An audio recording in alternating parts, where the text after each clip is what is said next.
Ahí dice grabando ahora. Bueno, Ahí está. ahí sí.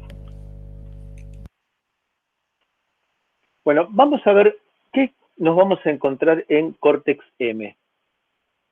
Y este va a ser un buen resumen de lo que esperamos nosotros tener en nuestros microcontroladores. Temporizadores. Bueno, vamos a tener varios temporizadores. Y los temporizadores son muy poderosos. Dependen de micro a micro, de componente a componente, pero son muy poderosos. Son, de acuerdo con el fabricante, 3 o 4 temporizadores de 32 bits que nos van a permitir más algún otro temporizador de 24 bits, más algún otro temporizador que actúa como un 555 mejorado. Pero, por ejemplo, tenemos 3 o 4 temporizadores muy poderosos de 32 bits que nos permiten cosas como, por ejemplo, cuando el temporizador 0 llega al valor 14F2, cambiame de estado el pin 5 del puerto 0. O bien cuando el temporizador 1 llegue al valor 4AF5, arranca el conversor analógico a digital. Entonces, cuando estoy diciendo estas cosas, que me cambie de estado una patita, un temporizador, lo que estoy diciéndole es facilítame la generación de una señal rectangular. Entonces, con ese temporizador generó una señal rectangular haciendo cambio de estado de una patita. Cuando llega a un determinado valor que me arranque un conversor analógico a digital, lo que estoy haciendo es programando el momento en el cual quiero disparar un conversor analógico a digital. Y puedo tener varias opciones como si fueran clavijas que tengo en un tanque de agua que a medida que va subiendo el nivel del agua en el tanque, se van activando cada una de esas clavijas y voy haciendo cambiar el estado de una patita, cambiar, arrancar el conversor analógico a digital, enviar un dato por la comunicación serie, por ejemplo. Entonces, tiene múltiples temporizadores, varios de ellos para ser utilizados de propósito general y muy poderosos, otros orientados a, por ejemplo, generarme el tick, el timer tick. ¿Qué es el timer tick? Es el equivalente del cronómetro que utilizo para, por ejemplo, conmutar de tareas en un sistema operativo. Entonces, los temporizadores son muy poderosos. ¿Qué más tenemos? Conversión analógica a digital. Dijimos que hoy en día todos los microcontroladores Cortex tienen, cuando termine esta presentación voy a hablar de qué significa todos los microcontroladores Cortex. Todos los microcontroladores Cortex tienen temporizadores, sin lugar a dudas, conversor analógico a digital, sin lugar a dudas. Cada fabricante va a colocar el conversor analógico a digital que le convenga en cuanto a velocidad, a resolución. ¿Qué cantidad de bits tiene el conversor analógico a digital? Podrán ser 10, 12. ¿Qué velocidad tiene? Podrán ser 200 kilomuestras por segundo, 400 kilomuestras por segundo. Depende del fabricante. Conversor digital analógico. No todos los Cortex tienen conversor digital analógico. El nuestro, por ejemplo, no. Comunicación serie. Bueno, también aquí la comunicación serie es muy poderosa. Comunicación serie tiene, de acuerdo con el fabricante, de 2 a 4 puertos serie. Y cuando digo puertos serie, son exactamente el equivalente del puerto serie que tenía la PC en sus comienzos. Se llaman igual, se programan igual y funcionan igual. Y con esto puedo usarlo para comunicación serie, para comunicación infrarroja, lo que a ustedes se les ocurra basado en la comunicación serie. Tenemos también lazo de enganche de fase. ¿Qué significa lazo de enganche de fase? PLL. Significa algo que hasta hace unos años parecía muy difícil de lograr. Es decir, lograr múltiplos de una frecuencia. Utilizar, ustedes piensen, hacer un oscilador de 84 MHz no es fácil. Más aún si yo lo quiero con la precisión que me da un cristal. ¿Qué es un cristal? Un cristal piezoeléctrico es un componente electrónico que me permite actúa como si fuera un circuito resonante. Entonces me permite generar una frecuencia determinada. Ese cristal piezoeléctrico va a actuar como un circuito resonante cuya frecuencia de resonancia está dada por las características mecánicas del cristal, es decir, por las dimensiones del cristal, por el lugar en el cual yo le conecte electrodos. Bueno, en base a todo eso, actúa como un circuito resonante. Y me permite, por ejemplo, tener colocar un cristal de, por ejemplo, 4 MHz y multiplicar frecuencias y llegar a 84 MHz. Entonces yo por programa le voy a decir, multiplica la frecuencia de oscilación del cristal por tanto y dividirla por tanto, es decir que puedo llegar a obtener cosas extrañas como por ejemplo multiplicar por 4 y dividir por 3, de manera que la frecuencia de cristal sea 4/3, la frecuencia del sistema sea 4/3 de la frecuencia del cristal, y puedo llegar de esa manera a obtener frecuencias de trabajo basadas en un cristal pequeño y que ese cristal de pequeña frecuencia sea fácil de implementar y estable. El problema que tienen los circuitos de alta frecuencia es que son inestables. Y los cristales de tan alta frecuencia son difíciles y caros de obtener. Vamos a ver enseguida otra aplicación del PLL. Pero entonces el PLL, el lazo de enganche de fase, me permite por programa variar la frecuencia de trabajo del sistema. Es importante recordar esto. Me permite por programa cambiar la frecuencia de trabajo del sistema. Lo que vamos a llamar la frecuencia de clock del sistema, de reloj del sistema. Diferenciémoslo de la frecuencia de oscilación del cristal. Vamos a tener un reloj de tiempo real que vendría a ser ni más ni menos, porque utiliza inclusive el cristal que utilizan nuestros relojes pulsera, para aquel que todavía utiliza reloj pulsera.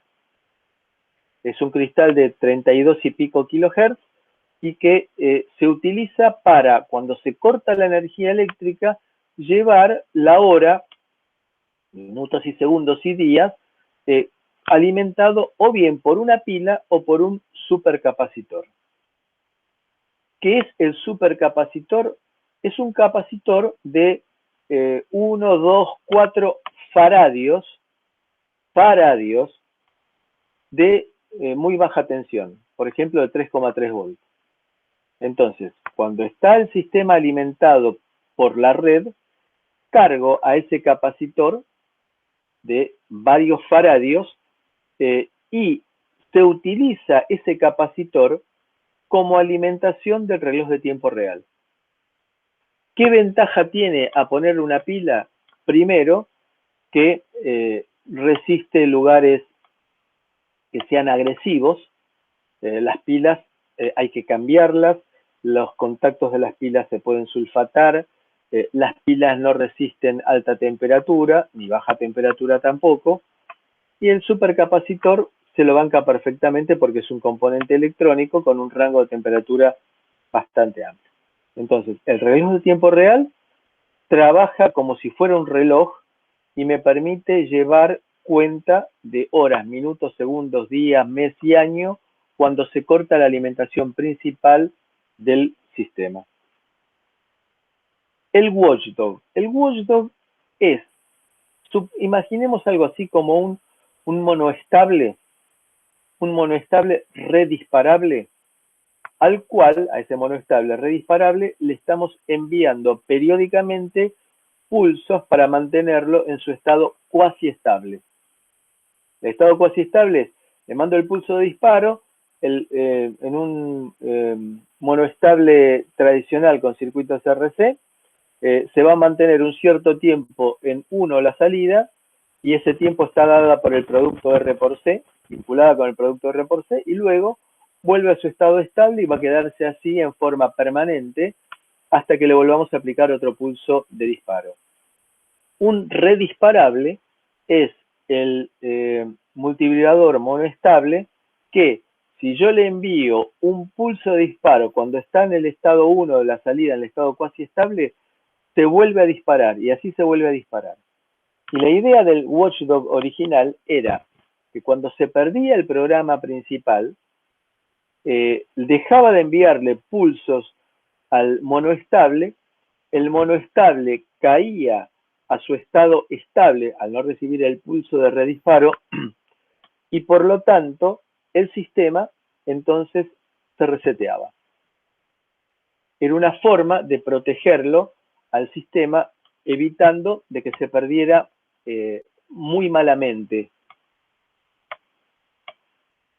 Hoy en día, en lugar de resetearlo, se va a generar una interrupción. Entonces, en esa rutina de interrupción, veremos qué hacemos, en el caso de los microcontroladores actuales, si es posible darle un par de sopapos a una tarea como para bajarla nuevamente al funcionamiento o eliminar una tarea. Es decir, que en la rutina que se va a encargar de atender al watchdog, lo que se va a decidir es qué es lo que se hace, pudiendo llegar inclusive cuando el sistema está irremediablemente perdido a resetearlo. Vamos a tener también modulación por ancho de pulso, PWM. La modulación por ancho de pulso significa generar pulsos de duración y de ciclo de actividad variables. Por ejemplo, para excitar motores. Un ejemplo muy claro, me parece. Ustedes habrán visto que existen ciertos utilitarios, vehículos autoritarios, camionetas, Kangoo, Fiorino y ese tipo de autos, que no tienen aire acondicionado de fábrica y como se los usa para carga, no se quiere sacarle demasiada energía al motor con un equipo de aire acondicionado. Entonces se le pone en el techo una especie de portaequipajes, tiene toda la pinta del portaequipajes, el cual lo que contiene adentro es una serpentina con agua y un ventilador. Esa serpentina con agua lo que hace es refrigerar el habitáculo donde están los pasajeros, logrando bajar 4, 5, 6 grados la temperatura. No es un aire acondicionado, pero consume muchísima menos energía. Y el ventilador lo que hace es refrigerar esa serpentina de agua.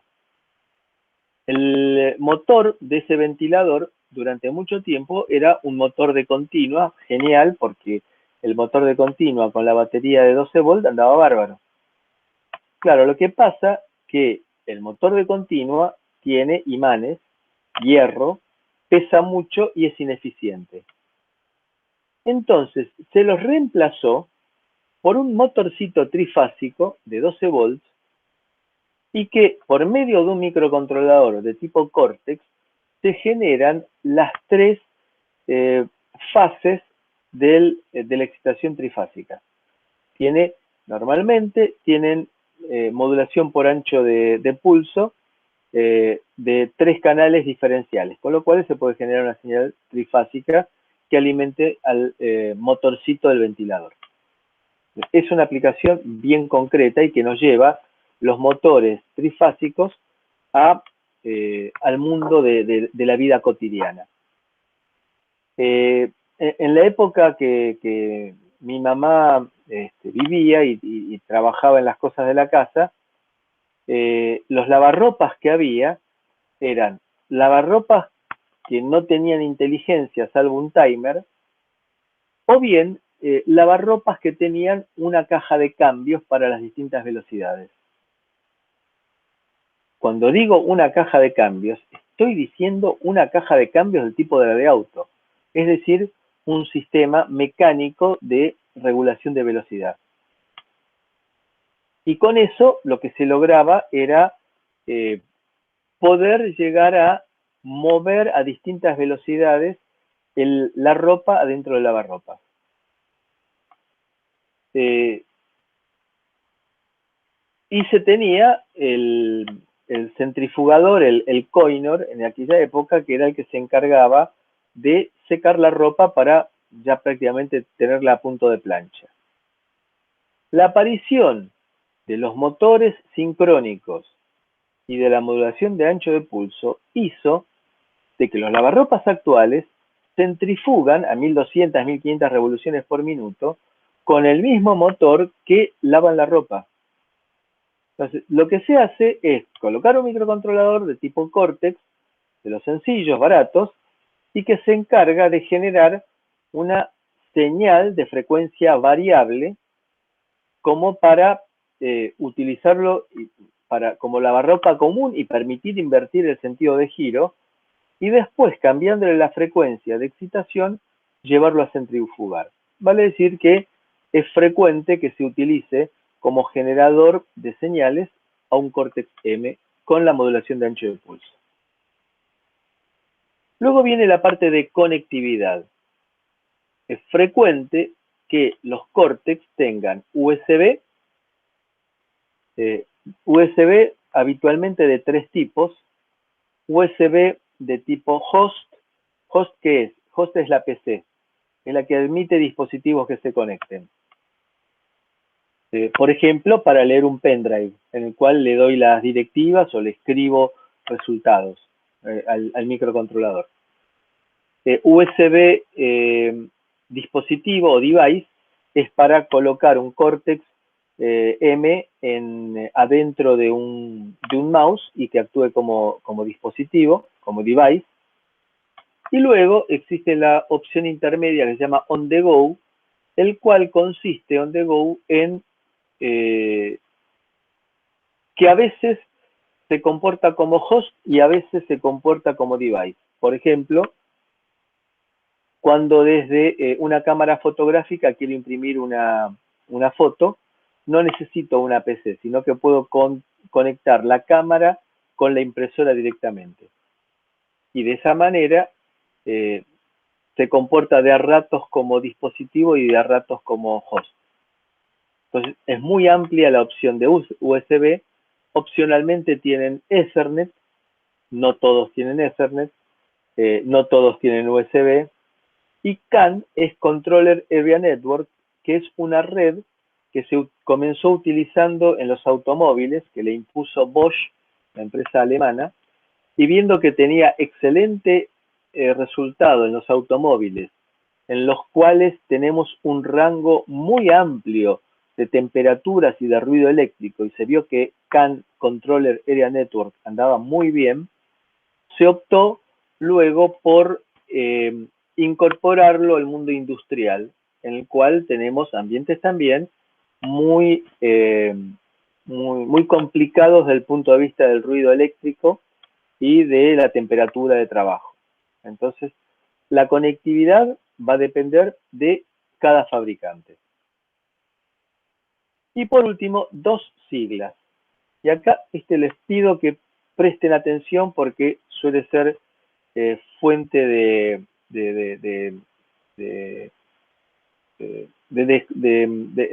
errores y de malas interpretaciones.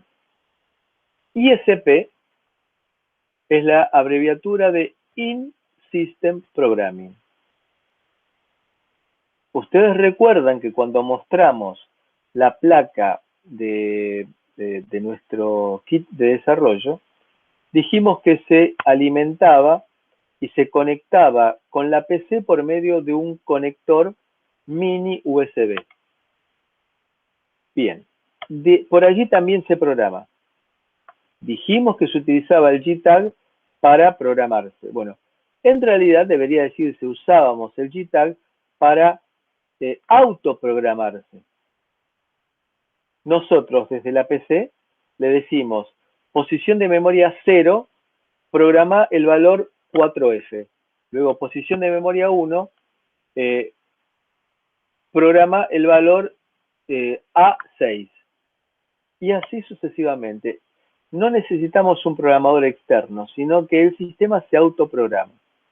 El microcontrolador se autoprograma. Eso se llama ISP, In-System Programming.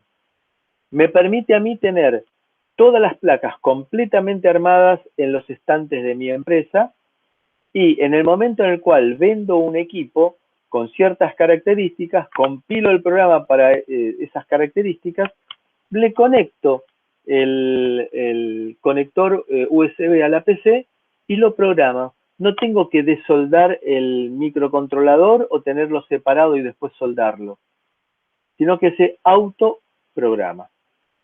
Eso es ISP. IAP.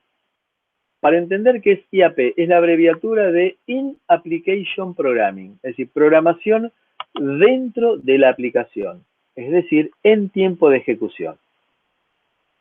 Supongamos que yo tengo un sistema de seguimiento de vehículos, es decir, algo como un low jack pero más inteligente en el cual estoy conectado en forma permanente con el vehículo. Eso me sirve sobre todo para los transportes de combustibles, de cereales, y están comunicados utilizando el vínculo de la telefonía celular, comunicados de distintos lugares del mundo por donde esté viajando ese vehículo. Entonces, yo tengo una empresa que se encarga de hacer el sistema de control y seguimiento de vehículos y un día detecto una falla. Se detectó un bug. Bueno, lo resuelvo el bug. Entonces, ¿qué tendría que hacer en principio? Decirle a todos los camiones, vengan a mi planta que está en Parque Patricios, que los voy a programar, los voy a reprogramar. Ahora, ¿qué pasa? Tengo un camión que está en el medio del Amazonas. ¿Lo voy a hacer venir para reprogramarlo? Lo que se hace en esos casos es ir enviando de a pedacitos el programa, el programa nuevo que le quiero insertar. Eso es lo que estoy diciendo, se llama habitualmente OTA, es otra abreviatura. Entonces le voy enviando de a pedacitos cuando tengo tiempo por la red de telefonía celular, le empiezo a enviar los paquetitos de programa que el dispositivo que tengo en el camión los va a ir guardando esos pedacitos y los va a ir armando, por supuesto que en forma prolija y segura, sin errores, y cuando lo tengo todo listo, se autoprograma también. Pero esto es distinto. El ISP se programa con el sistema muerto. Le cargo el primer programa. Arriba de mi escritorio lo conecto y le cargo el primer programa. Mientras que el In-Application Programming es la programación dentro de la aplicación, de la ejecución normal. Se está ejecutando el programa y luego lo programa. Y mientras tanto voy recibiendo los paquetitos de programa nuevo y lo reprogramo. Entonces, eso es ISP e IAP. Redondeemos una idea para que no nos quede colgado. ¿Por qué colocamos un PLL? En primer lugar dijimos de que es razonable que necesitemos, digamos que nos resulta más fácil trabajar con un oscilador, con un cristal piezoeléctrico, con un cristal, o con un resonador. a baja frecuencia y luego multiplicarlo. Eso fue, en primer lugar, claro. En segundo lugar, acá tenemos, esto es un inversor MOS. Uno está acostumbrado a decir que la corriente que circula por este inversor MOS es cero, CMOS en realidad, es cero, porque cuando está abierto este transistor, el de arriba, conduce el de abajo, y cuando está conduciendo el de arriba, está abierto el de abajo. Conclusión, tengo 0 ohm en serie con infinito, la corriente que circula es cero. Eso es cierto en el estado estático. Ahora, en estado dinámico, cuando yo le aplico un flanco que me lleva de 0 a 1 o de 1 a 0 en la entrada A, va a haber un momento en el cual el transistor que estaba saturado deja de estar saturado y empieza a aumentar la resistencia, y el transistor que estaba abierto deja de estar abierto y empieza a haber una resistencia grande que empieza a disminuir, hasta que cambian por completo. El que estaba cortado pasa a estar saturado y el que estaba saturado cortado.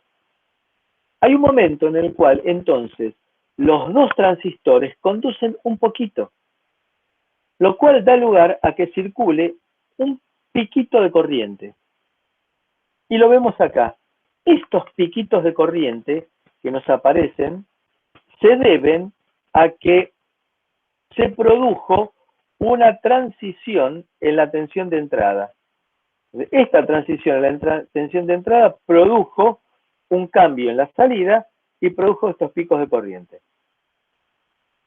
Entonces, estos picos de corriente van a generar un consumo de energía. Cuanto mayor sea la frecuencia, mayor cantidad de picos de corriente voy a tener por unidad de tiempo. Por lo tanto, la potencia disipada por esta compuerta, este inversor CMOS, varía en forma lineal con la frecuencia. Entonces, ¿cómo es que se evitan los efectos de esos picos? Porque pueden ser terriblemente nocivos, porque tener picos de corriente que circulan por las pistas de un circuito impreso me van a generar un ruido electromagnético descomunal. Entonces, lo que se suele hacer es colocar unos capacitorcitos pegados a los componentes, como vemos aquí en estos conjuntos marcados en amarillo. Y efectivamente, si graficamos la potencia disipada en función de la frecuencia, vemos que para el caso de CMOS es lineal un determinado punto en que empiezan a intervenir parámetros parásitos. Pero, ¿a qué vamos con esto? Que si yo estoy trabajando, por ejemplo, a esta frecuencia, con este consumo, después tengo que dormir al sistema durante un determinado tiempo, porque, por ejemplo, estoy adquiriendo datos en el medio de la cordillera, datos meteorológicos en los cuales la alimentación está dada por unos paneles solares que me alimentan una batería o un conjunto de supercapacitores, lo apago, es decir, tengo que transmitir los datos meteorológicos cada 15 minutos. Bueno, la idea es levantar el sistema, tardar 10 segundos en tomar los datos, transmitirlos y luego apagar, morirme, hasta dentro de 15 minutos. En esos casos, lo que se hace es utilizar el PLL para reprogramar la frecuencia de reloj, de clock del microcontrolador y llevarlo a una frecuencia mucho más baja, y por lo tanto el consumo va a ser muchísimo menor, con lo cual alargo la vida útil de las baterías. Con lo cual entonces, de 120 u 80 MHz que estaba trabajando, puedo pasar a trabajar a 500 kHz con la reducción lineal que me significa al consumo de energía.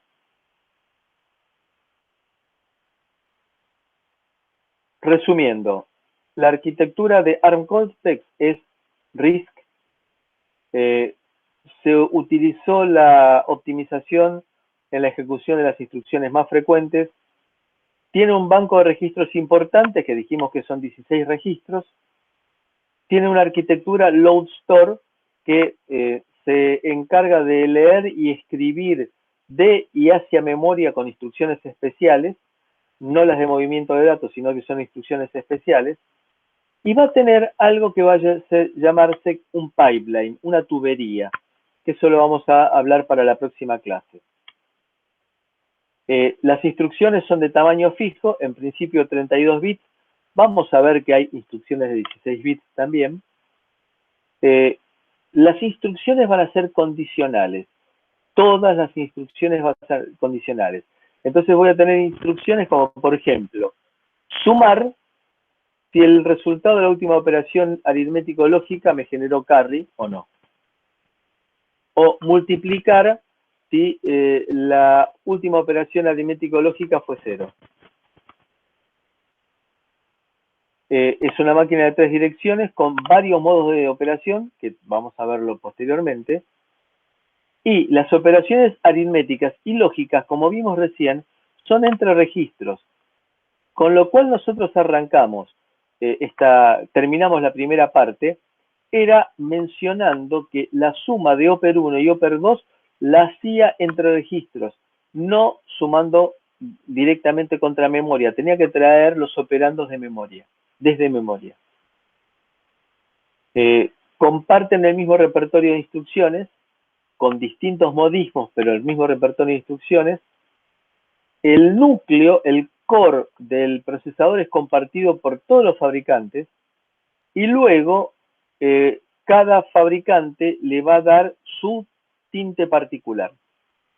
¿Y qué significa esto? Significa que tengo en este momento miles de microcontroladores Cortex distintos. Producto de cada uno de los fabricantes. Es decir, que yo voy a poder elegir el microcontrolador más adecuado a mis requerimientos, que tenga conversor analógico a digital de tal velocidad y tal cantidad de bits de resolución, que tenga Ethernet, que tenga implementada también USB, que tenga conversor digital analógico. Entonces yo voy armando el rompecabezas, tengo en la web ciertos planillas de tipo Excel que me permiten ir tildando casillas y me dice, puedo utilizar este microcontrolador de la fábrica, del proveedor tal microcontrolador del proveedor cual, y de esa manera me simplifican el diseño. No tengo que poner componentes aparte, sino que voy a decir que el componente de Texas Instruments tal tiene el conversor que necesito, el tamaño de memoria que necesito, el sistema de watchdog que necesito. Existen ciertas técnicas, una de las cuales la vamos a llamar CMSIS, que me permiten a mí, como usuario, que me resulte todo transparente, que en poco tiempo yo pueda cambiar de fabricante sin tener que rehacer todo el diseño.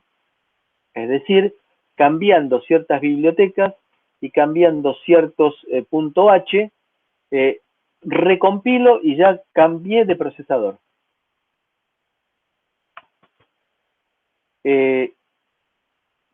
Las distintas, las diferencias que existen en el hardware van a ser